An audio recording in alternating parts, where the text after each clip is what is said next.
Hello there, very good afternoon to you and welcome to Lunchtime News, coming to you live and direct from the Newsfirst studio here in Colombo. Let's start off with a look at the headlines.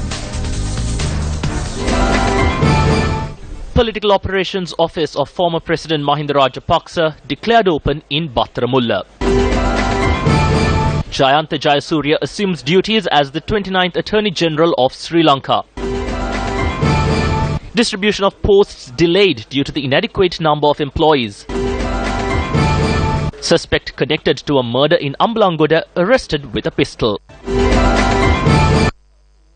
On to a story that made it to headlines this afternoon. Jayantha Jayasuriya, who has been appointed as the 29th Attorney General of Sri Lanka, assumed his duties at the auspicious time of 10:30 a.m. today at the Attorney General's Department at the Halfstop Court Complex. He assumed duties in the presence of staff members of the AG's department, including senior officials, and Jayantha Jayasuriya previously served as a Senior Additional Solicitor General.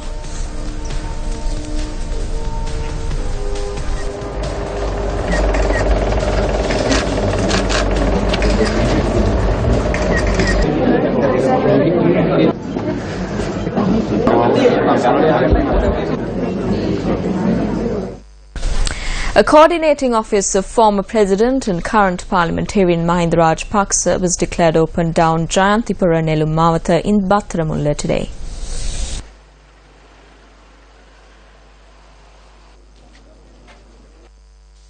The office was opened at the auspicious time of 9:33 this morning by the former president.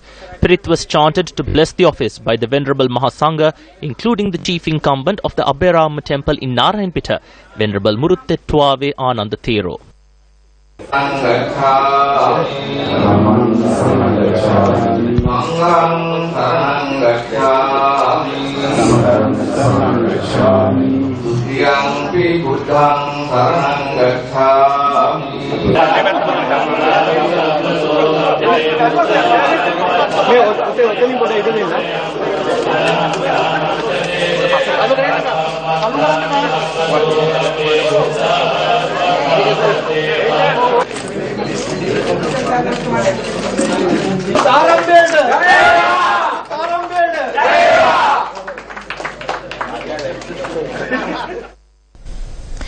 Sri Lanka Freedom Party's Central Committee is scheduled to convene this afternoon to discuss and decide on taking disciplinary action against certain party members. General Secretary of the SLFP, Minister Duminda Dissanayake, said that special attention will be drawn towards the conduct of several SLFP MPs recently in Parliament. He added that the Executive Committee of the SLFP will convene tomorrow to make the final decision on these MPs. Duminda Dissanayake added that no SLFP MP had informed the party that they would be joining the joint opposition. Meanwhile, Minister of Justice and Minister of Buddha Sasana Vijayadasa Rajapaksa announced today that a bill would be presented to Parliament in due course in order to provide land ownership for persons who have been living on state lands for over a decade. The minister made this announcement while speaking at an event at the Silavarama temple in Ruhunupura, Maragama. Land deeds were presented to 44 persons at the event.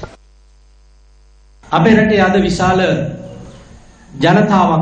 a large number of people in our country who still have no claim to a land in the country that they were born in. This is a national issue. We have been speaking of this issue for a period of time.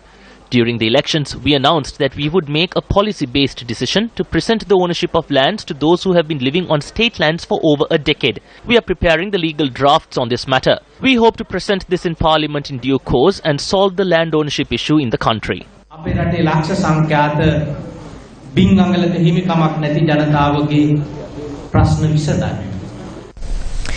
Postal trade unions say that the distribution of posts are delayed as a result in the inadequate number of employees. Co-convener of the Joint Federation of Postal Services Union, Chintaka Bandara, says there is a shortage of 2,000 employees in the postal service. When contacted, Postmaster General Rohan Abeyratne confirmed that there is a delay in the distribution of letters and goods. He added that a recruitment drive would commence in March. ඒ කාරණේ කිසියම් සත්‍යතාවයක් තියෙනවා විවිධ කරුණු කාරණා ගණනාවක්. There is a truth in that claim. From last week, there has been a delay in the distribution of registered posts at the Central Mail Exchange due to a number of reasons. There is shortage of over 150 staff members at the Central Mail Exchange to manage the mail that is collected there. In addition, there are another 1,500 vacancies in the entire postal department. However, an examination was held last November to fill 578 of these vacancies. We hope to enroll them into the service by March, and we hope to solve this issue by next week. ඒ අනුව එම විභාගයෙන් තෝරා ගන්නු ලබන නිලධාරීන් අපි බලාපොරොත්තු වෙනවා මාර්තු මාසයේ දෙපාර්තමේන්තුවට බඳවා ගැනීම. අපි බලාපොරොත්තු වෙනවා ලබන සතියේ වන විට මෙම ගැටලුව. A suspect connected to a murder in Ambalangoda has been arrested along with a pistol last night. Police said that the suspect was a 34-year-old from Idamattu, Ambalanthota. Police have seized a firearm made micro-piston, a magazine and 6 bullets from the suspect. The police media unit said that the arrested persons is a suspect connected to the shooting dead of an individual on the 9th of last month in Ambalangoda. The suspect is to be produced in court today.